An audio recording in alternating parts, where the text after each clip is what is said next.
Hi friends, it's your Mitzi Lighting Stylist here, LaDonna. Today I'm going to show you guys how to install a picture light in your living room.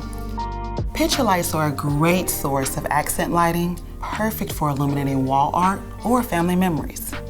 For this project, you will need your new Mitzi light fixture.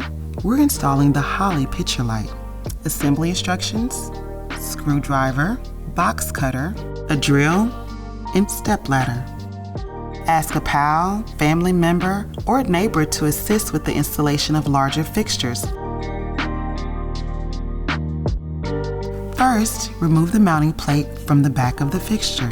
Hop up on a step ladder and, using the mounting plate as a template, mark the targets on the wall.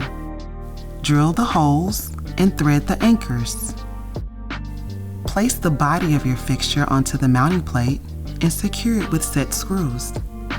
We recommend your picture light be half the width of the frame you're illuminating. Then, screw in the light bulbs. Be sure to use bulbs that are appropriate wattage for the fixture.